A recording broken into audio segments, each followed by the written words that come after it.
ముళ్ళమూరు గ్రామం. నేను గతంలో 2005 నుంచి 13 వరకు దాదాపు అంటే 4 టర్ములు పార్టీ అధ్యక్షుడిగా, మండల పార్టీ అధ్యక్షుడిగా చేశాను. తర్వాత మళ్ళీ 2017 నుంచి 23 వరకు 3 టర్ములు అంటే దాదాపు 14 సంవత్సరాలు ఒక మండల పార్టీ అధ్యక్షుడిగా చేశాను. ఇంత చేసినా కూడా నేను ఏ రోజు నాకు ఇంత సీనియారిటీ ఉంది, నేను ఇంత అంత తోపుని నేను ఏ రోజు ఏ నాయకుడి పంచం చేరి భజన చేసి నేను ఏ రోజు కూడా జిల్లా స్థాయికి పోదాము, రాష్ట్ర స్థాయికి పోదామని నేను ఊహించలే. పార్టీ అంటే పార్టీ.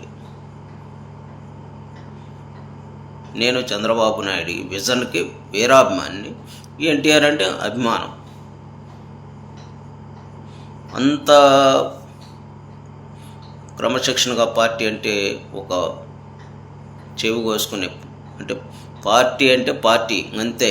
ఏది చెప్పినా ఎవరు వ్యతిరేకించినా ఆయన ఉంటే డెవలప్మెంట్ అవుద్ది, ఊరు అవుద్ది, గ్రామం అవుద్ది, స్టేటు డెవలప్ అవుద్దని ఒక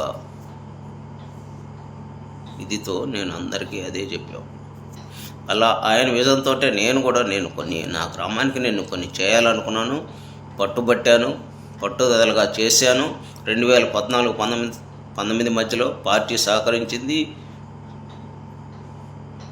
నియోజకవర్గానికి సంబంధించిన నాయకులు సహకరించారు. మా ఊరికి కావాల్సిన వనరులను నేను సమకూర్చాను. నేను సంపాదించానా లేదనేది తర్వాత. నేనెప్పుడు నా ఆత్మసాక్షి ప్రకారమే పనిచేశాను.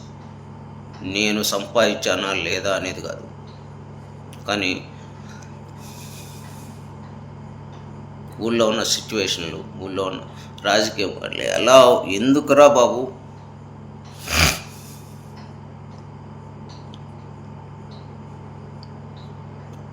ఊరికి చేసుకున్న ఉపకారం కంటే శవానికి చేసిన సింగారంతో సమానం అని నాకు అర్థమైంది.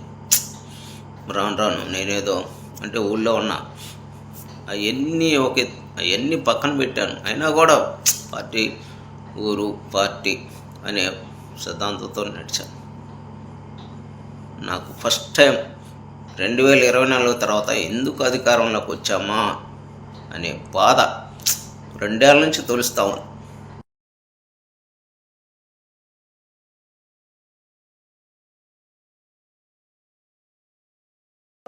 19-24 మధ్యలో నా బిల్లులు అయిపోయినా నేను ఏ రాజకీయ వైసీపీ నాయకుడి కాడికి లాలిచ్చిపడి పోళ్ళ జారిగల పళ్ళ స్థానిక సంస్థలో నిలబడ్డాను.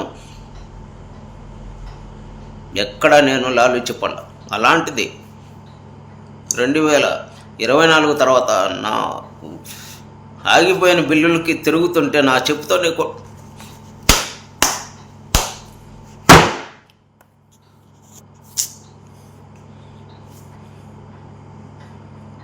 ఈ క్షణం చెబుతున్నా, ఈ క్షణం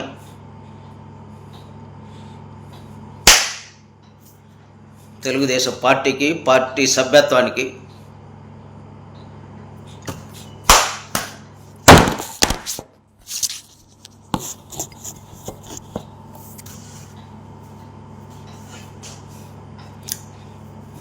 రాజీనామా చేస్తున్నా. రాజకీయ నా బిల్లులు ఆగిపోయినాయి. ఇప్పుడున్న బిల్లులు ఆగిపోయినా నాకు దీంతో సమానం. గౌరవం లేని కూడా నేనేంటో, నా క్యారెక్టర్ ఏందో ఊరి జనానికి తెలుసు, మండలానికి తెలుసు. అలాంటిది ఈరోజు నేను కరుడు కట్టిన నేనే. Please subscribe .news